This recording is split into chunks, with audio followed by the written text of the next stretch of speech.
자, 오늘은 우리가 2026학년도 수능특강 독서에 수록된 인문예술 7강을 한번 같이 읽어볼 건데요. 이런 명제가 등장하면 친구들 되게 많이 어려워하더라고요. 그래서 이런 것들 좀 한번 읽어보고 고민해보고 쌤 수업을 들으면 좋을 것 같습니다. 자, 1문단 들어가 볼게요. 인식론에서 주요 관심사는 명제적 지식이다 라고 소재를 소개하고 있죠. 근데 이때 명제적 지식이란 무엇이냐 정의가 나오네요. 인식 주체 S가 명제 P를 안다 라고 말할 때 이것이 성립하면 이때 명제 P가 바로 명제적 지식이 될 수 있대요. 인식론에서 지식은 전통적으로 정당화되는 참인 믿음이라고 말을 한대요.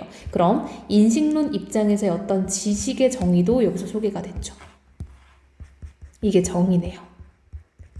지식에 대한 인식론에서의 전통적 설명에 따르면 지식은 다음 세 가지 조건들이 충족되어야 한다. 첫 번째 조건은 P는 참이어야 하고, 두 번째 조건은 인식 주체인 S는 P를 믿어야 한다. 세 번째 조건은 인식 주체인 S가 P를 믿음에 있어서 인식적 정당성을 가져야 한다. 자, 여러분 지금 조건이요 세 가지가 있다라고 해서 지금 세 가지를 나열하고 있는 거 알 수 있겠죠.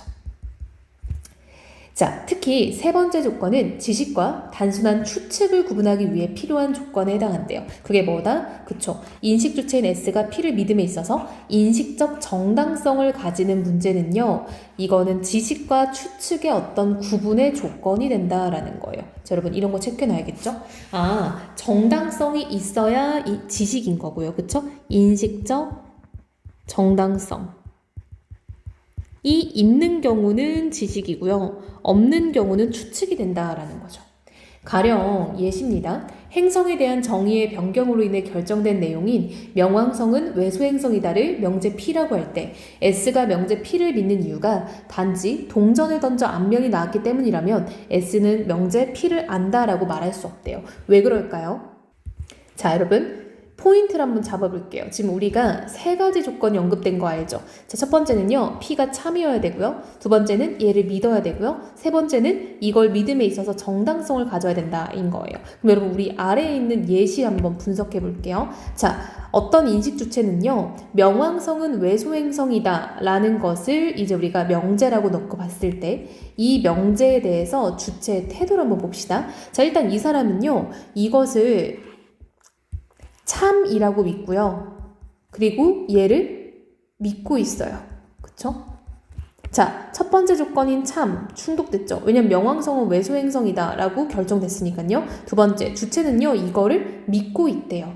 하지만 세 번째, 뭐가 문제가 있어요? 인식적 정당성에는 문제가 있죠. 왜냐? 이게 정당한 어떤 근거가 있는 게 아니라 그냥 동전의 앞면이 나왔으니까 난 이걸 믿겠어 라고 하는 거죠. 한마디로 이 지금 제시되어 있는 이 명왕성은 외소행성이다 라는 거를 명제 P라고 할 때 이 사람은요 세 번째 조건을 충족하지 않은 채 말을 하고 있기 때문에 P를 안다라고 말할 수는 없다라는 거예요. 즉 여러분 우리가 이 P를 안다라고 말하는 게 바로 위에서 여러분 여기 나와 있죠? 명제로서 성립이 되냐 안 되냐를 따지는 중요한 조건이었잖아요. 즉 이걸 말할 수 없는 이유는 뭐다? 세 번째 조건이 충족이 안 됐기 때문이다 라는 거죠. 인식론에 따르면 인식 주체인 S가 P를 믿음에 있어서, 자, 두 번째 문단이죠. 인식적 정당성을 가지기 위해서는 진리 개연적이어야 한다 라고 했대요. 여러분 자 보세요. 인식적 정당성이라는 거는 이 명제가 되기 위한 어떤 세 번째 조건이었던 거죠. 자, 명제가 되기 위한이라기보다는 명제가 지식이 되기 위한인 거죠. 자, 이걸 잘 구분해야 됩니다. 진리 개연적이다라는 말이 필요하대요. 아, 오케이 여러분. 자, 인식적 정당성을 위해서는 진리 개연적이어야 된대. 다시 말하면 여러분 재진술이죠. 같은 말이란 뜻입니다. P는 적절한 근거를 바탕으로 한 추론에 기반을 둔 믿음이어야 된다라는 거예요. 여러분 이 말이요. 지금 재진술로 서술이 됐다라는 건요. 이게 같은 말이다라는 거예요. 한마디로 적절한 근거를 바탕으로 한 추론에 기반을 둔 믿음이다라는 말은요. 달리 말하면 진리 개연적이다. 라고 풀어서 얘기할 수 있다는 거예요. 그런데 여러분 그런데는 역접의 부사어이자 문제, 예외, 변수의 부사어입니다. 장미는 빨갛다와 같이 일상적인 믿음은 추론의 과정 없이 지각에 의한 경험을 바탕으로 직접적으로 형성된다고 볼 수 있다. 그렇죠, 여러분? 문제 상황이 생긴 거 알 수 있겠죠.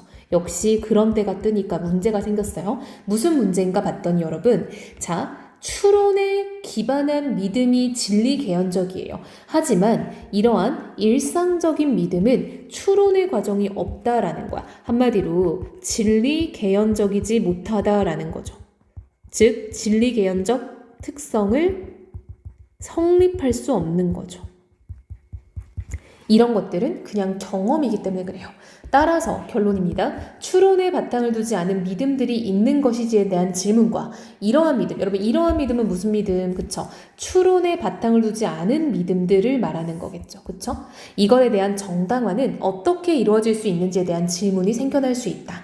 토대로는 이 두 질문에 대한 대표적인 입장 중 하나래요. 그럼 앞으로 우리는 뭘 읽게 되겠어요? 토대론에 대해서 읽게 되겠죠. 자, 여러분 이때 두 질문은 뭐다? 추론에 바탕에 두지 않는 믿음들이 있는지, 그리고 두 번째 이러한 믿음은 정당화를 어떻게 할 것인지 라는 거죠. 자, 여러분 지금까지 이야기가 여러분들이 그냥 추상적으로 뭉게뭉게 가면 안 돼요. 그럼 이것들을 정리를 하면서 좀 읽어야겠죠. 자, 여러분 영상을 멈추고요. 지금까지 읽은 거에 대해서 한번 정리를 해야 보세요. 자, 여러분들도 해봤죠? 자, 쌤도 지금 이렇게 영상을 멈춰놓고 이걸 보여주려고 했어요. 자, 보세요, 여러분. 명제적 지식이란 뭐냐? 인식 주체 S가 명제 P를 안다라고 말할 때 명제 P가 명제적 지식이래요. 근데 이 지식이라는 건요, 정당화되는 참인 믿음이어야 되고요. 이땐 조건이 세 가지가 필요하대요. P가 참이고, 주체인 S는 P를 믿어야 되고, S가 P를 믿을 때 인식적 정당성이 필요하다. 이때 이 인식적 정당성은 지식이냐 추측이냐의 기준이 된다 했죠. 근데 이 인식적 정당성은 진리 개연성이랑 똑같은 말이라는 거죠. 근데 진리 개연성은 무슨 말이냐? 적절한 근거를 바탕으로 한 추론의 기반을 둔 게 진리 개연적이라는 거야. 즉, 근데 이때 우리가 문제가 있었죠. 장미는 빨갛다라는 예시는요, 추론이 아닌 경험에 기반을 한 믿음이에요. 그러면 이 경우에는 이걸 믿음이라 볼 건지, 이 경우 정당화는 어떻게 할 것인지, 그때 이 대답을 누가 해준다? 토대론이라는 입장에서 어떻게 이걸 대답하냐, 이걸 이제 우리가 앞으로 볼 거라는 거예요. 자, 이어서 한번 가볼게요. 토대론자들에 따르면 우리의 믿음 체계는 두 개의 층위로 이루어져 있다. 하나는 추론의 과정에 매개 없이 직접적으로 형성되며 정당화되는 믿음. 아, 여러분 여기서 하나 해결이 됐죠. 뭐가 해결됐냐면 추론이 없는, 즉 추론의 바탕을 두지 않는 믿음들은 어떻게 할 거냐, 이게 문제였어요. 다른 색깔로 해볼게요. 자, 이런 믿음들. 그래서 토대론에서는요, 추론 없이 만들어지는 믿음이 있다라고 돼 있죠. 믿음 체계의 토대를 이루는 이게 기초 믿음이 된대요. 아, 여러분 바로 해결이 되네요. 그렇죠? 자, 다른 하나는 이러한 기초 믿음들로부터 추론을 통해 정당화되는 믿음들인 비기초 믿음들이 있대요. 아, 바로바로 정리해 볼게요. 토대로는요, 두 가지의 믿음 체계가 있다라고 했대요. 자, 믿음에는 두 가지가 있는데 하나는 어떤 기초 믿음이래요. 다른 하나는요, 기초 믿음이래요. 자, 기초 믿음은 뭔가 봤더니 얘네들은 추론이 없이 이루어지는 거래요. 자, 그리고 비기초 믿음은요, 기초 믿음을 바탕으로 이제 추론을 통해 정당화되는, 그쵸? 그런 걸 비기초 믿음이라고 한다는 거죠. 그렇다면 장미는 빨갛다는 토대론에 의하면은 기초 믿음이라고 할 수 있겠네요. 그쵸? 추론의 과정 없이 경험적으로 생성된 거니까.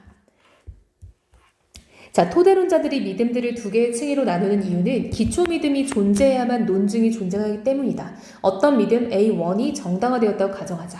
A1은 적절한 근거에 바탕한 추론을 기반을 두어야 하기 때문에 A1을 정당화할 수 있는 근거가 있어야 한다. 이를 A2라고 하면은 A2 역시 정당화되어야 하고 이를 정당화할 수 있는 근거인 A3가 있어야 된다. 여러분 무슨 말이냐면요, 얘를 정당화하려면 A2가 있어야 되는데 A2를 정당화하려면 A3가 있어야 되죠. 그럼 이렇게 무한대의 근거가 필요한 거잖아요. 이러한 후퇴, 여러분 후퇴라는 건 지금 뭘 표현하는 거예요? 그쵸? 이제 뭔가 무언가를 정당화하는 어떤 바탕 근거가 계속 생겨나는 것을 후퇴라고 표현한 거죠.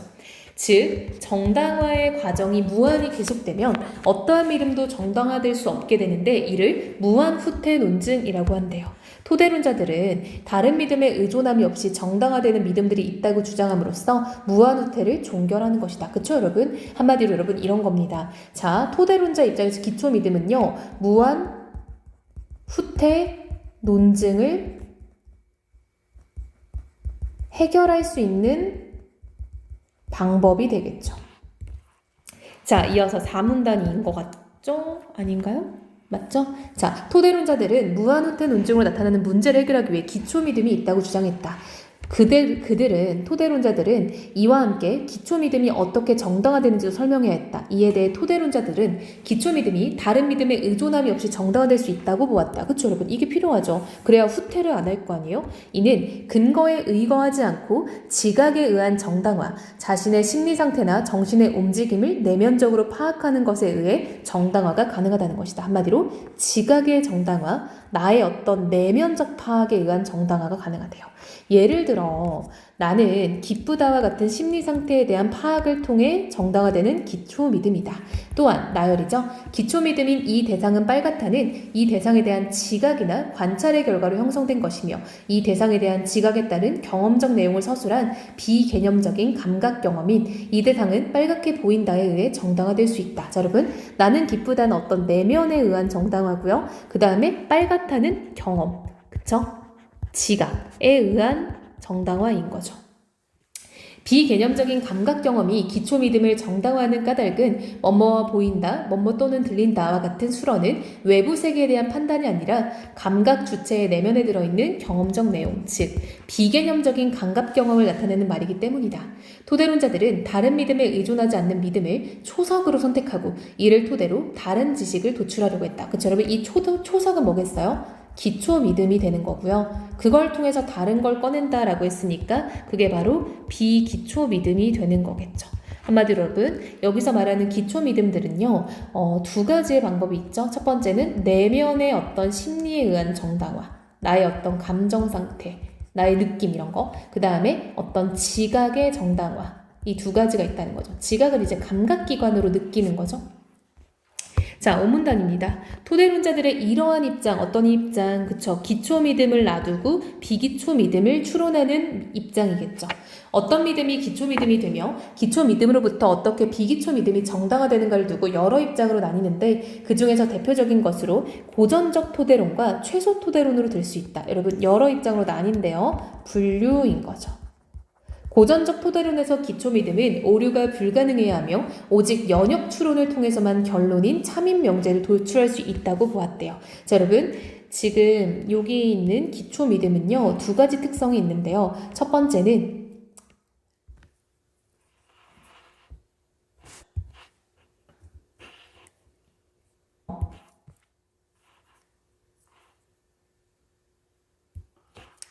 쌤이 약간 이거를 잠깐 올렸다 내렸다는 과정에서 영상이 살짝 끊겼어요. 자, 여러분 다시 한번 들어가 볼게요. 자, 지금 두 가지의 문제점이 있다라고 했죠. 자, 고전적 토대론에서는요, 첫 번째 오류가 있으면 안 되고 두 번째 연역에 의해서 추론이 되어야 되는데 오류가 있을 수도 있고 그리고 연역 추론이 안 먹힐 때가 있다라고 했었어요. 자, 그래서 이 두 가지 문제, 오류가 생기고 연역 추론이 안 먹히는 문제는 지식의 적절한 토대를 구성하기 어렵게 만드는데 이 문제들을 피하기 위해 등장한 입장이 최소 토대론이다라는 거예요. 그럼 여러분, 최소 토대론이라는 건요, 고전적 토대론을 보완하기 위해 만들어진 거예요.